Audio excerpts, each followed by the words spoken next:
आजाद Hindustan live, सच के साथ। नर्मदा तट पर सुंदरधाम आश्रम में 40 से 45 डिग्री की भीषण गर्मी के बीच जलते कंडों के बीच 4 माह से संत महंत कर रहे कठोर तपस्या। 10 जून से भव्य रूप में प्रारंभ होगा 7 दिवसीय विष्णु महायज्ञ। राम कथा के साथ प्रतिदिन होगी रात्रि में भजन संध्या। भक्तों के लिए चलेगा अखंड भंडारा।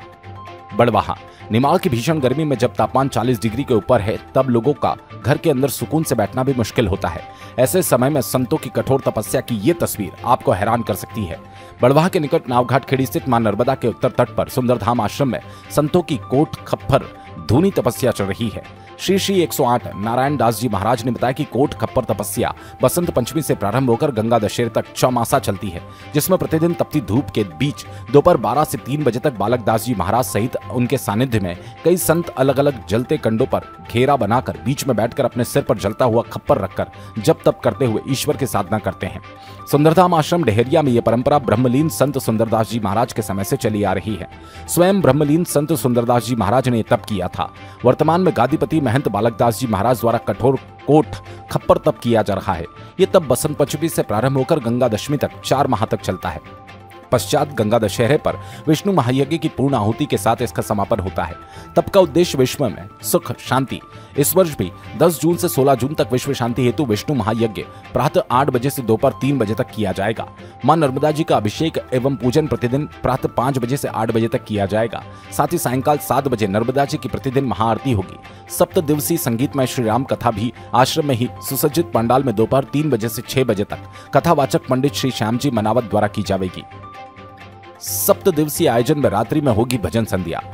गत वर्ष की तरह इस वर्ष भी देश के ख्यात भजन गायक 7 दिवसीय आयोजन में अपने भक्ति गीतों और भजनों से श्रोताओं को रात्रि में रस विभोर करेंगे। 10 जून को दिल्ली के भजन गायक हरविंदर सिंह जी रोमी, 11 जून को पंडित सुधीर जी व्यास भजनों की प्रस्तुति देंगे। 12 जून को इंदौर की भजन गायिका पूजा एवं नम्रता शर्मा भजन प्रस्तुत करेंगी। 13 जून को सांस्कृतिक कार्यक्रमों की प्रस्तुति होगी। 14 जून को देश विदेश में ख्याति प्राप्त बड़वाह के नर्तक कलाकार संजय जी महाजन अपनी सांस्कृतिक और धार्मिक नृत्य नाटिकाओं की प्रस्तुति देंगे। 15 जून को सुप्रसिद्ध भजन सम्राट राजस्थान के संत श्री प्रकाश दास जी महाराज अपने भजन प्रस्तुत करेंगे। समस्त आयोजन में क्षेत्र के सभी भक्तों से प्रत्यक्ष अप्रत्यक्ष सहयोग कर इस पुण्य कार्य में शामिल होने की अपील महंत श्री श्री नारायण दास जी महाराज ने की है। बड़वाहा से नवरत्न जैन की रिपोर्ट। तपस्या ही संतों का एक आभूषण है, एक श्रृंगार है, और इस मृत्यु लोक में मानव को तप ही करना चाहिए।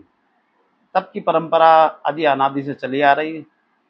अनेक महापुरुषों ने, ऋषियों ने, संतों ने की है। तप बल शंभु करहि संगारा, तपसी आगमन कछु संसारा।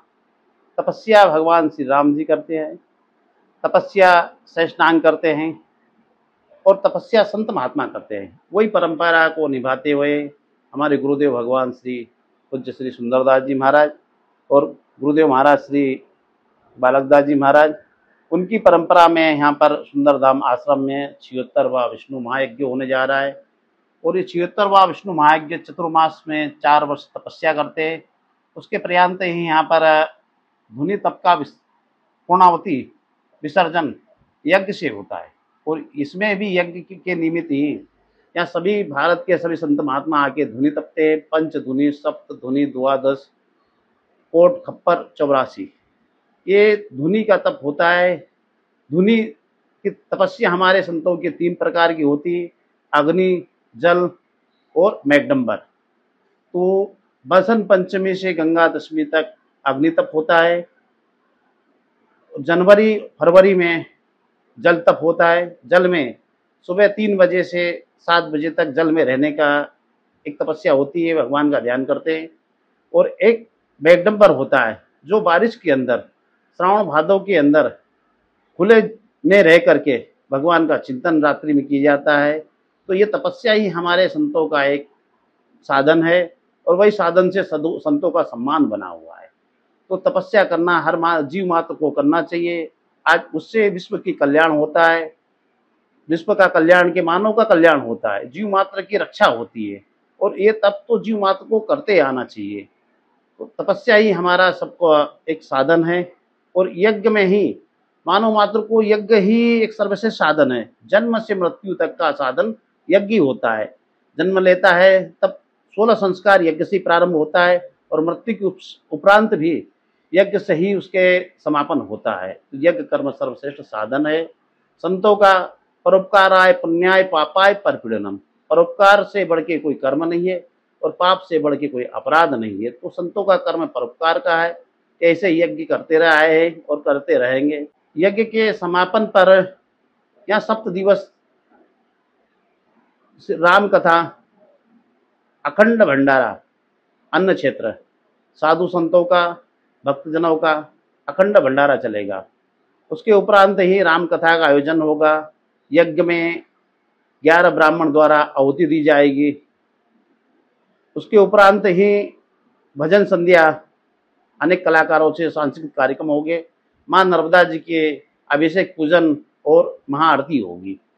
सभी क्षेत्र के भक्तगण आके दर्शन कर पुण्य के भागी बने, यही मैं सबसे कामना करता हूँ और अपने जीवन को सफल बनाए।